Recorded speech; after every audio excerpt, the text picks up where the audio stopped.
السلام علیکم، میرا نام ہے راشد اسلم اور آپ دیکھ رہے ہیں میرا یوٹیوب چینل۔ آج جو چیپٹر ہم ڈسکس کرنے والے ہیں وہ ہے اسلامیات 5th کلاس کا چیپٹر جو ہے مسجد نبوی۔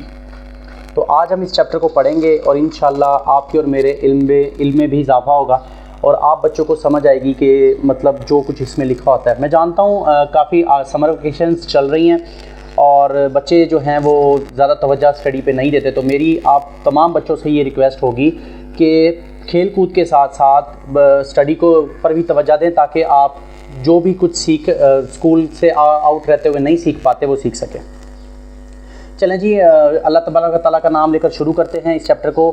تو میں ابھی چیپٹر پڑھ رہا ہوں مسجد نبوی، تو آپ میری مطابق جو بھی پیج ہے اسے اوپن کر رہے ہیں۔ بسم اللہ الرحمن الرحیم۔ ہجرت مدینہ کے بعد حضرت محمد صلی اللہ علیہ وآلہ وسلم نے حضرت ابو ایوب انصاری کے مکان میں قیام فرمایا۔ جیسا کہ میں نے آپ کو پہلے بھی بتایا تھا کہ جب آپ صلی اللہ علیہ وسلم ہجرت کر کے کئی لوگ یہ چاہتے تھے کہ آپ صلی اللہ علیہ وسلم ہمارے گھر میں رہیں، وہ چاہتا تھا میرے گھر میں رہیں، وہ چاہتا تھا میرے گھر میں رہیں، لیکن اللہ کے حکم سے آپ صلی اللہ علیہ وآلہ وسلم نے جو قیام فرمایا وہ فرمایا حضرت ابو ایوب انصاری کے گھر میں۔ اس کے بعد نبی اکرم نے سب سے پہلے مدینہ منورہ میں مسجد کی تعمیر کا ارادہ فرمایا۔ جس زمین میں آپ نے مسجد کی تعمیر کے لیے پسند کیا وہ دو یتیم بچوں سہل اور سہیل کی ملکیت تھی۔ ان دونوں بچوں نے اپنی زمین بغیر کسی معاوضے کے نبی اکرم صلی اللہ علیہ وسلم کی خدمت میں پیش کر دی، لیکن آپ نے زمین کی پوری قیمت ادا کی۔ آپ صلی اللہ علیہ وسلم نے اس زمین پر جو مسجد تعمیر فرمائی اسے مسجد نبوی کہتے ہیں۔ چونکہ دیکھیں ہماری عبادت جہاں ہم عبادت کرتے ہیں وہ مسجد کہتے ہیں اسے، تو مسجد بہت ضروری تھی مسلمانوں کی تربیت کے لیے بھی اور عبادت کے لیے بھی۔ تو آپ صلی اللہ علیہ وآلہ وسلم نے ہجرت کے بعد سب سے پہلا جو کام کیا وہ یہ تھا کہ مسجد کی تعمیر، اور آپ صلی اللہ علیہ وآلہ وسلم نے پھر جو مسجد کی جگہ پسند کی وہ دو یتیم بچے تھے ان کی تھی، لیکن انہوں نے بغیر کسی معاوضے کے، چونکہ وہ بھی مسلمان ہو چکے تھے اس لیے بغیر کسی معاوضے کے آپ صلی اللہ علیہ وسلم کو دینے کی کوشش کی، لیکن آپ صلی اللہ علیہ وسلم نے چونکہ وہ یتیم تھے تو آپ صلی اللہ علیہ وسلم نے ان کو جو ہے وہ پورا معاوضہ ادا کیا اور کہا کہ نہیں ہم آپ سے ایسے یہ زمین نہیں لے سکتے، آپ کو معاوضہ دیں گے۔ انصار و مہاجرین میں سے تمام صحابہ کرام مسجد کی تعمیر میں شریک ہوئے۔ خود نبی کریم صلی اللہ علیہ وسلم نے ان کے ساتھ مسجد کی تعمیر میں حصہ لیا۔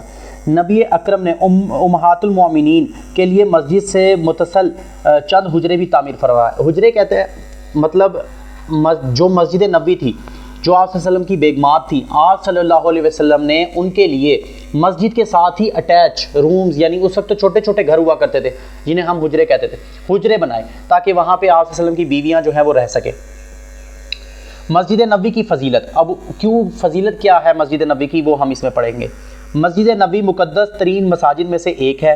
مسجد نبوی میں نماز پڑھنا بہت فضیلت والا عمل ہے۔ آپ نے مسجد نبوی کی فضیلت اس طرح بیان فرمائی ہے: میری اس مسجد میں نماز مسجد حرام کے سوا تمام مساجد میں نماز سے 1000 درجہ افضل ہے۔ یعنی آپ صلی اللہ علیہ وآلہ وسلم نے فرمایا کہ مسجد حرام کے علاوہ اگر آپ میری اس مسجد میں نماز پڑھتے ہیں تو وہ باقی تمام مساجد میں پڑھنے سے افضل ہے۔ یہ صحیح بخاری کی حدیث ہے۔ صحیح بخاری بچوں میں آپ کو بتا دیتا ہوں، صحیح بخاری امام بخاری کی لکھی ہوئی ایک کتاب ہے جس میں حضرت امام بخاری صاحب نے تمام آپ صلی اللہ علیہ وسلم کی حدیثوں کو لکھا ہے اور ڈسکس کیا ہے۔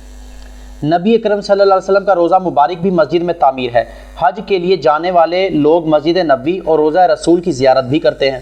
مسجد نبوی میں ایک مقام ہے جہاں ریاض الجنہ کہتے ہیں۔ آپ نے فرمایا میرے گھر اور میرے منبر کے درمیان کی زمین جنت کے باغوں میں سے ایک باغ ہے۔ آپ صلی اللہ علیہ وسلم نے فرمایا کہ میرے گھر سے، کیونکہ آپ صلی اللہ علیہ وسلم کا گھر بھی ساتھ ہی ہوتا تھا، مسجد نبوی کے ساتھ اٹیچ ہوتا تھا، جیسے ہم نے پڑھا حجرے ساتھ تھے، تو آپ صلی اللہ علیہ وسلم نے فرمایا کہ میرے گھر سے لے کر میرے منبر تک کا راستہ یہ جنت کا ٹکڑا ہے، ریاض الجنہ جسے ہم کہتے ہیں۔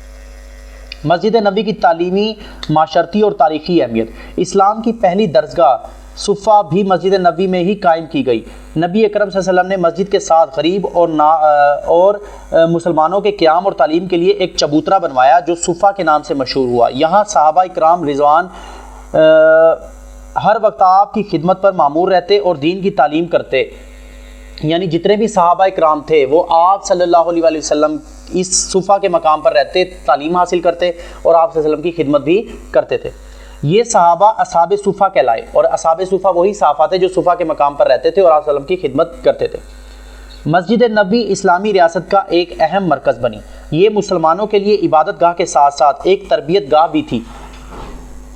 یہاں مسلمانوں کو دین اسلام کی تعلیم دی جاتی۔ نبی اکرم صلی اللہ علیہ وسلم اہم معاملات پر صحابہ اکرام سے مشاورت فرماتے، جہاد پر روانگی سے پہلے مجاہدین یہاں جمع ہوتے اور حکمت عملی تیار کرتے۔ یعنی کہ جو مسجد نبوی تھی وہ صرف عبادت کی جگہ نہیں تھی، آپ صلی اللہ علیہ وآلہ وسلم اور بھی بہت سارے کام، یا صحابہ اکرام اور بھی بہت سارے کام اس مسجد میں بیٹھ کر کیا کرتے تھے۔ مت کرو، بیٹھ جاؤ۔ دوسرے ملکوں اور قبیلوں سے آنے والے وفود کو مسجد نبوی میں ٹھہرایا جاتا اور اہم معاملات پر ان سے گفتگو کی جاتی۔ اب دیکھیں جو لوگ باہر سے آ رہے ہیں، آپ صلی اللہ علیہ وآلہ وسلم ان کے لیے مسجد نبوی جو ہے وہ ایک رہائش گاہ بھی ہے۔ مسجد میں وہ جہاد کی تیاری بھی ہو رہی ہے، مسجد میں اور کام بھی ہو رہا ہے، تعلیم بھی ہو رہی ہے، صرف مسجد نماز کے لیے نہیں تھی وہاں پہ۔ اسی مرکز سے اسلام کی نشر و اشاعت کے لیے وفود اور جماعتوں کو روانہ کیا جاتا۔ خلفائے راشدین نے مختلف ادوار میں مسجد نبوی میں توسیع کی، یعنی کہ خلفائے راشدین جو تھے، خلفائے راشدین آپ کو پتہ ہے کہ 4 ہیں، حضرت ابو بکر صدیق، حضرت عمر رضی اللہ تعالیٰ عنہ، حضرت عثمان اور حضرت علی رضی اللہ تعالیٰ عنہ۔ یہ 4 خلفاء، ان کی حکومت کو ہم خلفائے راشدین کی جو ہے وہ دور مانتے ہیں، جو کہ آپ صلی اللہ علیہ وآلہ وسلم کے عین مطابق تھا۔ اسی طرح حضرت حسن رضی اللہ تعالیٰ عنہ کا بھی کچھ پیریڈ جو ہے وہ انہی دور میں آتا ہے۔ یہ جو تھا آج کا ہمارا چیپٹر تھا مسجد نبوی، اور اس کو ہم نے ڈسکس کیا۔ انشاءاللہ تبارک و تعالی ہم میری اگلی آنے والی ویڈیوز میں بھی مزید چیپٹرز کو ڈسکس کریں گے، پڑھیں گے اور سیکھیں گے۔ اور آپ میرے یوٹیوب چینل کو سبسکرائب کر لیں اور بیل آئیکن کو پریس کر دیں تاکہ میری ہر آنے والی نئی ویڈیو آپ تک پہنچ سکے، اور اسی طرح ہی سیکھتے جائیں اور سکھاتے جائیں۔ اپنا خیال رکھیے گا، آپ سے ملاقات ہوگی اگلی ویڈیو میں۔ اللہ حافظ۔ کر دو۔